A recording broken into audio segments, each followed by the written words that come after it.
Kisah Nabi Nuh alaihissalam dan bahtera raksasa. Setelah Nabi Adam wafat, yang bertugas menjadi khalifah di bumi ini adalah anak cucunya. Sebagian dari mereka memegang teguh ajaran Nabi Adam, namun sebagian lagi mulai melupakannya. Iblis berhasil menanamkan sifat-sifat buruk kepada mereka. Sudah waktunya untuk beribadah. Engkau tidak pulang? Tidak, pekerjaanku masih banyak. Di antara mereka yang mulai menjauh dari ajaran yang benar, masih ada orang-orang yang beriman teguh. Mereka adalah Wad, Suwa, Yahudz, Ya'uk, dan Nasr. 5 orang yang terkenal soleh dan menjadi imam yang diikuti oleh banyak orang. Kalian harus mengingat pesanku ini. Jangan pernah meninggalkan ajaran Nabi Adam. Pesan salah satu imam tersebut. Satu persatu dari 5 imam soleh tersebut meninggal dunia, membuat para pengikutnya merasakan kesedihan yang luar biasa. Siapa lagi yang akan membimbing dan mengingatkan jika kami berbuat dosa? Ratap orang-orang. Iblis memanfaatkan kesempatan ini untuk menggoda mereka. Engkau memiliki keterampilan memahat. Mengapa engkau tidak membuat patung untuk mengenang mereka? Mereka pun terjebak dalam rencana iblis. Para ahli pemahat mulai membuat patung yang mirip dengan 5 imam soleh tersebut. Ajaran Nabi melarangku membuat benda sesembahan. Apakah tindakanku ini benar? Tidak apa. Patung ini bukan untuk disembah. Sekali lagi, iblis berhasil menghasut manusia untuk berbuat dosa. Setelah selesai membuat patung-patung itu, mereka mulai berkumpul di satu tempat. Ingatlah, wahai saudaraku, mereka adalah 5 imam yang telah membimbing kita. Janganlah kalian melupakan siapa mereka.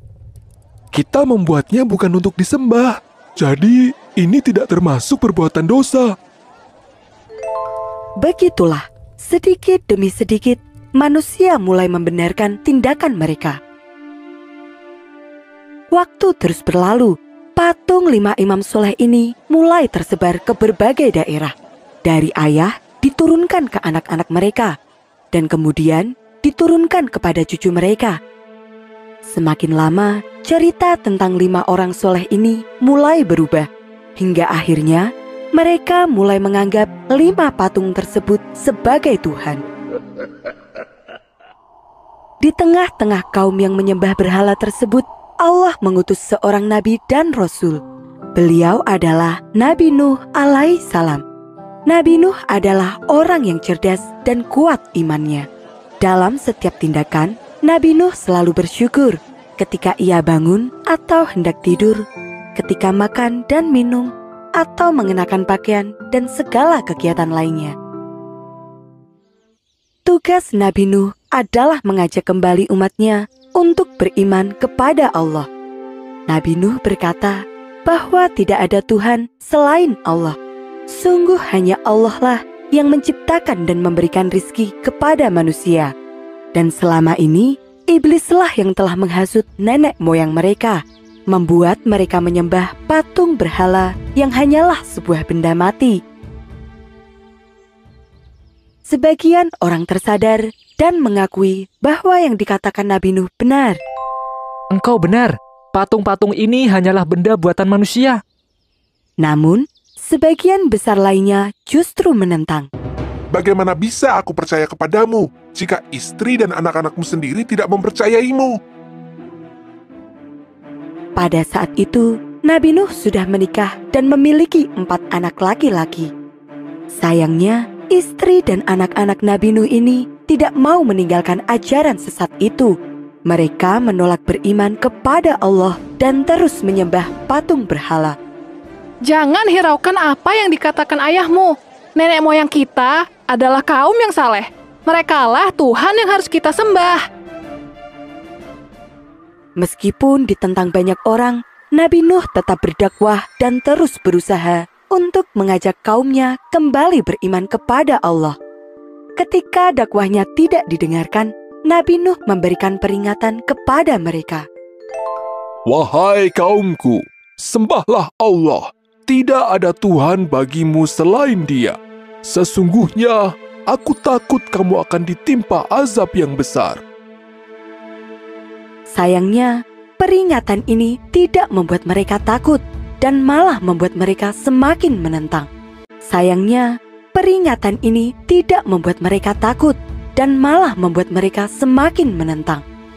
Engkau hanya manusia biasa seperti kami. Jika engkau memang benar, buktikan azab itu kepada kami. Nabi Nuh menjawab, Hanyalah Allah yang akan mendatangkan azab itu kepadamu. Lalu datanglah hari di mana Allah menurunkan wahyu bahwa orang-orang yang beriman tidak akan bertambah lagi dan semua orang yang berbuat dosa akan ditenggelamkan. Allah kemudian memerintahkan agar Nabi Nuh membuat sebuah bahtera atau kapal yang sangat besar. Nabi Nuh mulai menanam pohon. Kelak, pohon itu akan ditebang dan dibuat menjadi kapal. Setelah pohon itu cukup besar, Nabi Nuh mengajak kaumnya untuk bekerja bersama-sama. Pekerjaan mereka ini menarik perhatian banyak orang. Beberapa pemimpin suku pun datang dan bertanya, Apa yang sebenarnya kalian lakukan? Dan apa manfaatnya? Kami membuat sebuah kapal yang sangat besar. Kapal ini akan menyelamatkan kami dari banjir besar. Tidak mungkin di tanah yang panas ini akan muncul banjir. Apa yang kalian kerjakan akan sia-sia. Tidak, Nabi Nuh berkata bahwa azab dari Allah akan segera datang dan orang-orang yang tidak percaya akan terkena hukuman tersebut. sahut pengikut Nabi Nuh lainnya. Namun sayangnya, tidak ada yang percaya pada ucapan mereka. Kapal yang sangat besar itu akhirnya selesai dibuat. Di dalamnya ada sebuah lumbung yang sangat besar untuk menampung bahan makanan serta kandang-kandang untuk menampung para hewan. Allah memerintahkan agar Nabi Nuh membawa para hewan berpasang-pasangan, jantan dan betina.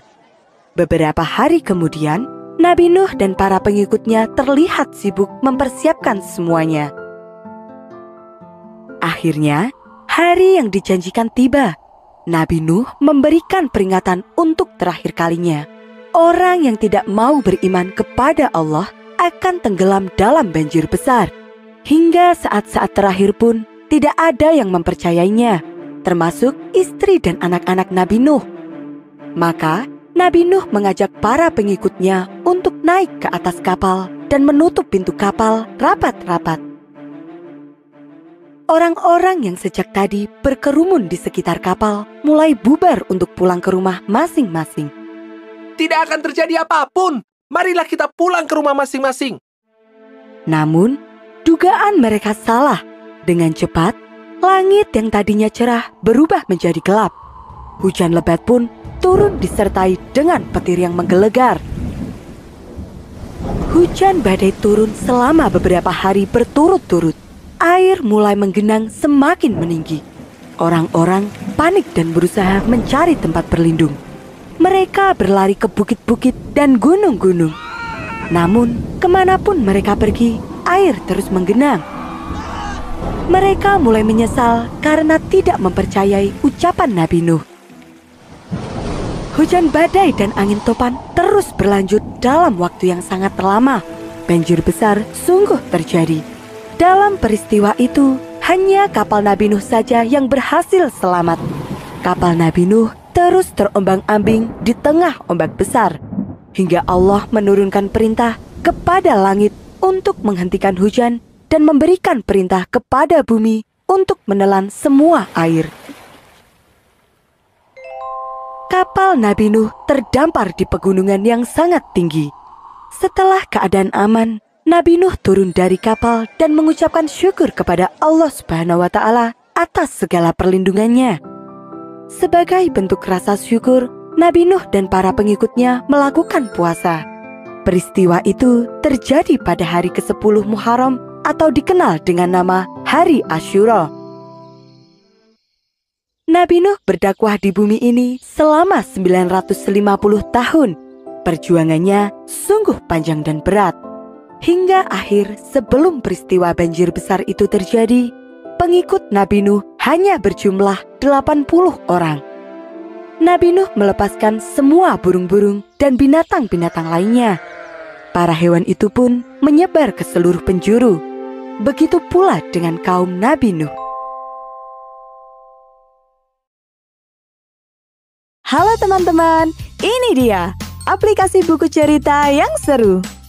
Di sini, kamu bisa membaca banyak sekali kisah dari 25 nabi dan para sahabat.